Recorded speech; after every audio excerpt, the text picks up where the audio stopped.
नमस्कार दोस्तों, लीजिए सुनते हैं आज की कहानी चीफ की दावत, जो लिखी गई है प्रसिद्ध लेखक भीष्म स्वाहानी द्वारा।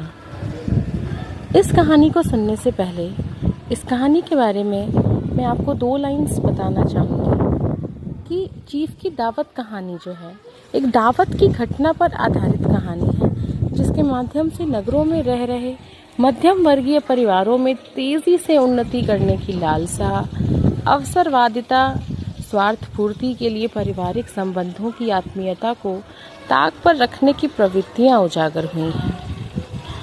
आपको इसमें ये देखने को मिलेगा कि किस प्रकार आदमी आगे बढ़ने के क्रम में पारिवारिक रिश्तों को ताक पे रख देता है। तो लीजिए सुनते हैं कहानी चीफ की दावत। आज मिस्टर श्यामनाथ के घर चीफ की दावत थी। श्यामनाथ और उनकी धर्मपत्नी को पसीना पोंछने की फुर्सत न थी। पत्नी ड्रेसिंग गाउन पहने, उलझे हुए बालों का जूड़ा बनाए, मुंह पर फैली हुई सुर्खी और पाउडर को मले और मिस्टर श्यामनाथ सिगरेट पर सिगरेट फूंकते हुए चीजों की फहरिस्त हाथ में थामे एक कमरे से दूसरे कमरे में आ जा रहे थे। आखिर 5 बजते बजते तैयारी मुकम्मल होने लगी। कुर्सियां, मेज, तिपाहियां, नैपकिन, फूल सब बरामदे में पहुंच गया। ड्रिंक का इंतजाम बैठक में कर दिया गया। अब घर का फालतू सामान अलमारियों के पीछे और पलंगों के नीचे छुपाया जाने लगा।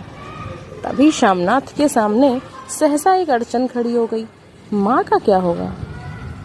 इस बात की ओर न उनका और न उनकी कुशल गृहिणी का ध्यान गया था। मिस्टर श्यामनाथ श्रीमती की ओर घूमकर अंग्रेजी में बोले, माँ का क्या होगा? श्रीमती काम करते करते ठहर गई और थोड़ी देर तक सोचने के बाद बोली, इन्हें पिछवाड़े इनकी सहेली के घर भेज दो, रात भर बेशक वहीं रहे, कल आ जाए। श्यामनाथ सिगरेट मुंह में रखे सिकुड़ी आंखों से श्रीमती के चेहरे की ओर देखते हुए पल भर सोचते रहे, फिर सर हिलाकर बोले, नहीं, मैं नहीं चाहता कि उस बुढ़िया का आना जाना यहाँ फिर से शुरू हो। पहले ही बड़ी मुश्किल से बंद किया था। माँ से कहें कि जल्दी ही खाना खाके शाम को ही अपनी कोठरी में चली जाए।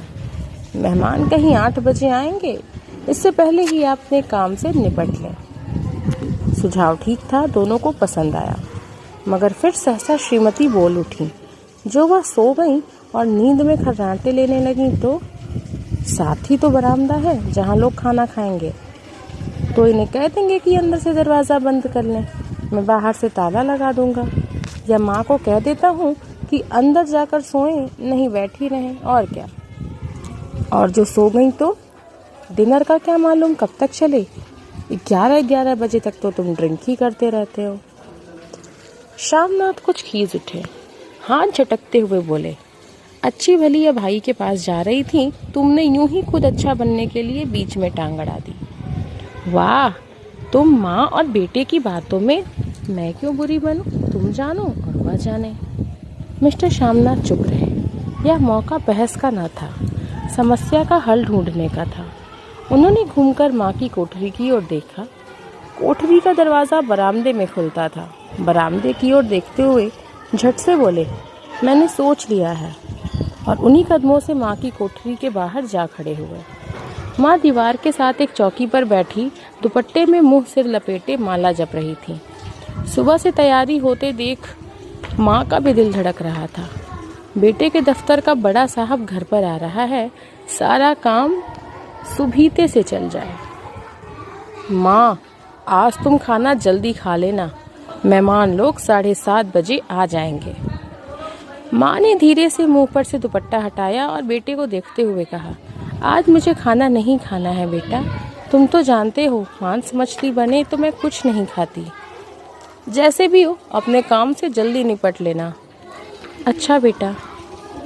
और माँ, हम लोग पहले बैठक में बैठेंगे, उतनी देर तुम यहाँ बरामदे में बैठना, फिर जब हम यहाँ आ जाएं तो तुम गुसलखाने के रास्ते बैठक में चली जाना। माँ अवाक बेटे का चेहरा देखने लगी, फिर धीरे से बोली, अच्छा बेटा। और माँ, आज जल्दी सो नहीं जाना, तुम्हारे खर्राटों की आवाज़ दूर तक जाती है। माँ लज्जित सी आवाज़ में बोली, क्या करूं बेटा, मेरे बस की बात नहीं है। जब से बीमारी से उठी हूँ नाक से सांस नहीं ले सकती। मिस्टर श्यामनाथ ने इंतजाम तो कर दिया, फिर भी उनकी उधेड़बुन खत्म नहीं हुई। जो चीफ अचानक उधर से निकला तो 8-10 मेहमान होंगे, देसी अफसर, उनकी स्त्रियां होंगी, कोई भी गुसल खाने की तरफ जा सकता है। क्षोभ और क्रोध में वह झुंझलाने लगे। एक कुर्सी को उठाकर बरामदे में कोठरी के बाहर रखते हुए बोले, आओ माँ, इस पर जरा बैठो तो। माँ माला संभालती, पल्ला ठीक करती उठी और धीरे से कुर्सी पर आकर बैठ गईं। यूं नहीं माँ, टांगे ऊपर चढ़ाकर नहीं बैठते, यह खाट नहीं है। माँ ने टांगे नीचे उतार ली। और खुदा के वास्ते नंगे पांव नहीं घूमना, ना ही वह खड़ाऊ पहनकर सामने आना। किसी दिन तुम्हारी यह खड़ाऊ उठाकर मैं बाहर फेंक दूंगा। माँ चुप रही। कपड़े कौन से पहनोगी माँ? जो है वही पहनूंगी बेटा, जो कहो पहन लो। मिस्टर श्यामनाथ सिगरेट मुंह में रखे, फिर अधखुली आंखों से माँ की ओर देखने लगे और माँ के कपड़ों की सोचने लगे। श्यामनाथ हर बात में तरतीब चाहते थे। घर का सब संचालन उनके अपने हाथ में था।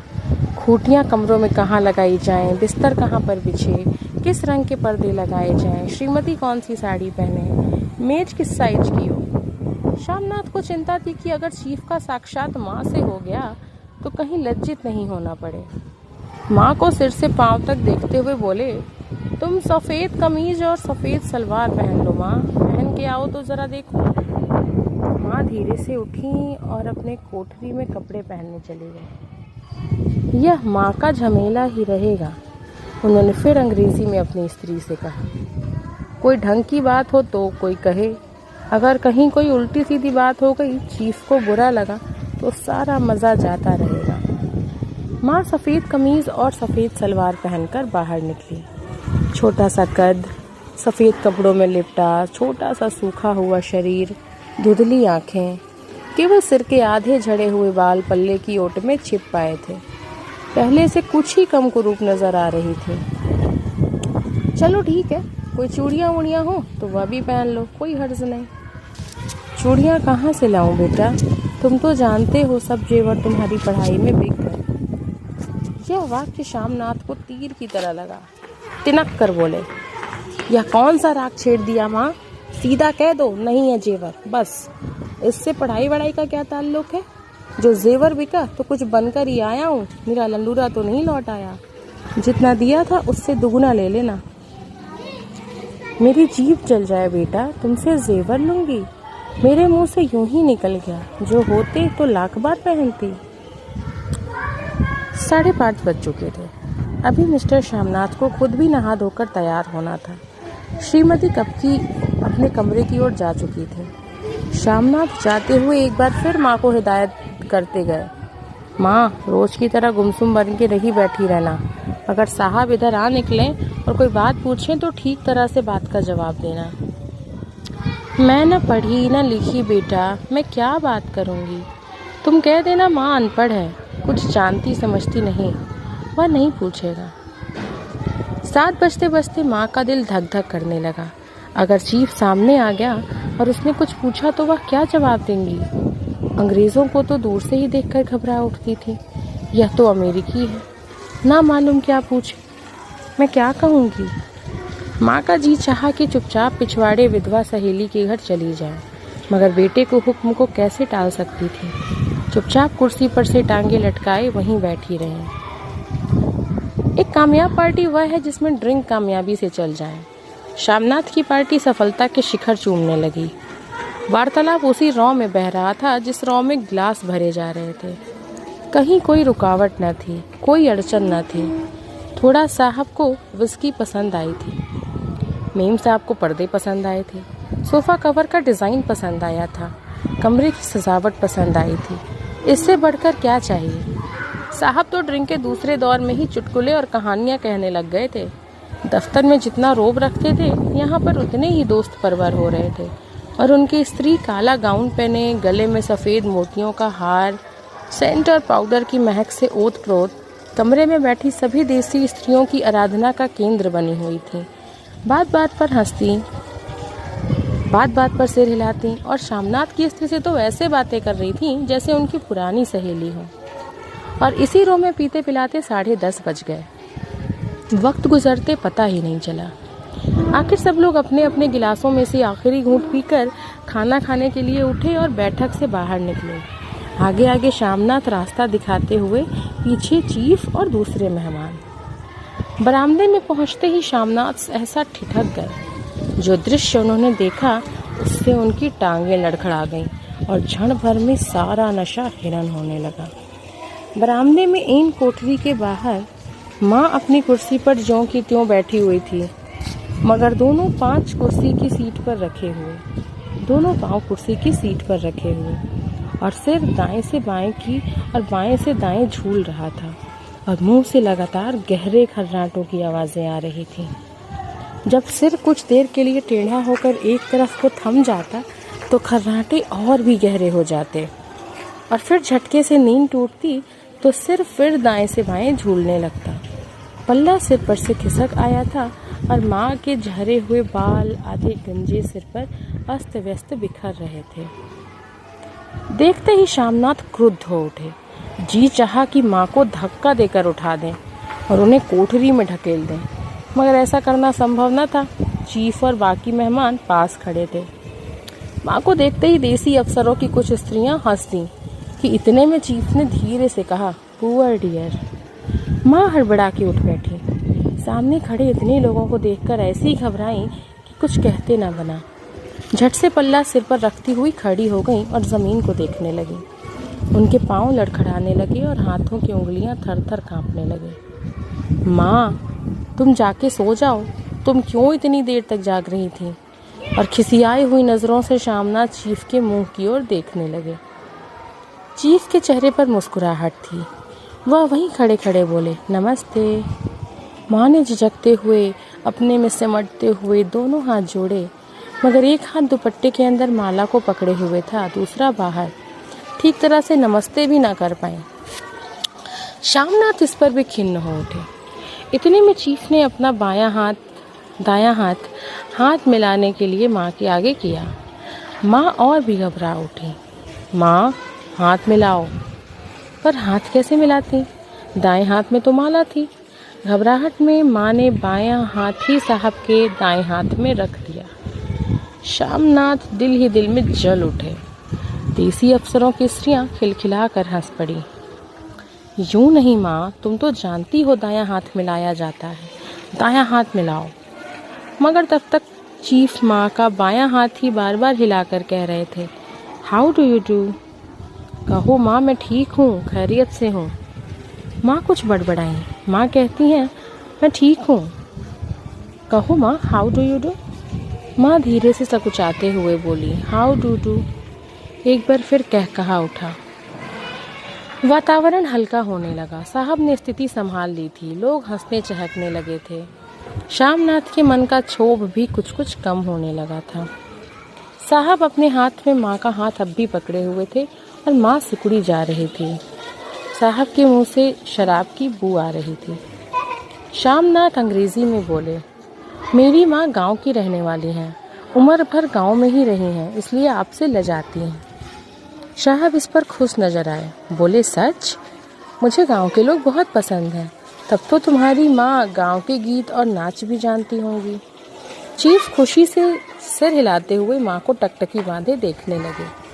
माँ, साहब कहते हैं कोई गाना सुनाओ, कोई पुराना गीत, तुम्हें तो कितने ही याद होंगे। माँ धीरे से बोली, मैं क्या गाऊंगी बेटा, मैंने कब गाया है। वाह माँ, मेहमान का कहा भी कोई टालता है?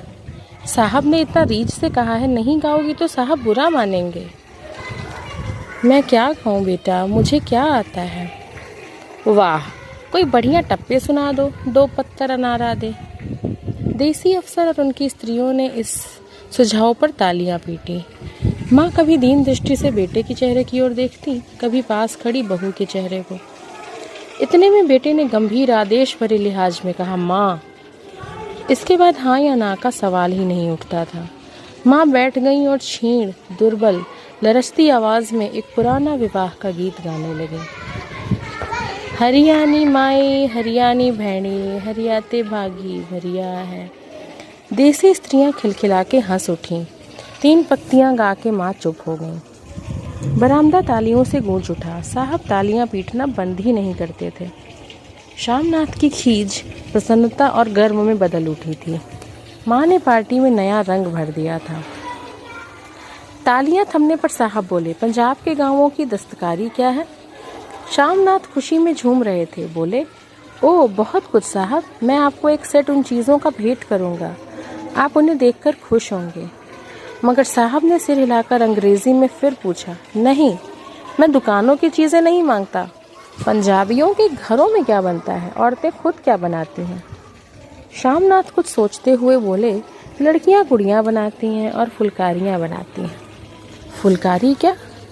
शामनाथ फुलकारी का मतलब समझाने की असफल चेष्टा करने के बाद माँ को बोले, क्यों माँ, कोई पुरानी फुलकारी घर में है? माँ चुपचाप अंदर गईं और अपनी पुरानी फुलकारी उठा लाईं।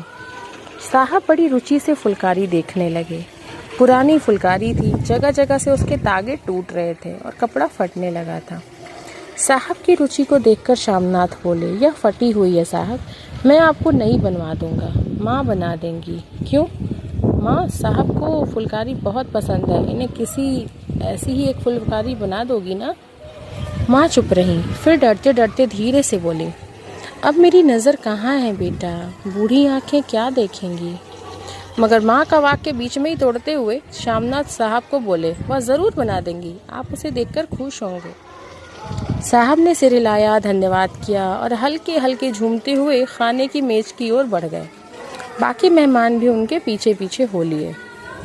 जब मेहमान बैठ गए और माँ पर से सबकी आंखें हट गईं, तो माँ धीरे से कुर्सी पर से उठी और सबसे नजरें बचाते हुए अपनी कोठरी में चली गई। मगर कोठरी में बैठने की देर थी कि आंखों से छल छल आंसू बहने लगे। वह दुपट्टे से बार बार उन्हें पोंछती, पर वह बार बार उमड़ आते, जैसे बरसों का बांध तोड़कर उमड़ आए हों। माँ ने बहुतेरा दिल को समझाया, हाथ जोड़े, भगवान का नाम लिया, बेटे के चिरायु होने की प्रार्थना की, बार बार आंखें बंद की, मगर आंसू बरसात के पानी की तरह जैसे थमने में ही न आते थे। आधी रात का वक्त होगा। मेहमान खाना खाकर एक एक करके जा चुके थे। माँ दीवार से सटकर बैठी, आंखें फाड़े दीवार को देखे जा रही थी।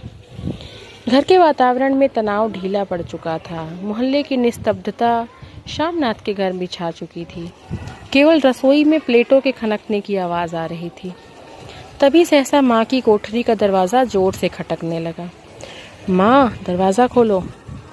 माँ का दिल बैठ गया, हड़बड़ा कर उठ बैठी। क्या मुझसे फिर कोई भूल हो गई? माँ कितनी देर से अपने आप को कोस रही थी कि क्यों उन्हें नींद आ गई, क्यों वह ऊँघने लगी। क्या बेटे ने अभी तक क्षमा नहीं किया? माँ उठी और कांपते हाथों से दरवाज़ा खोल दिया।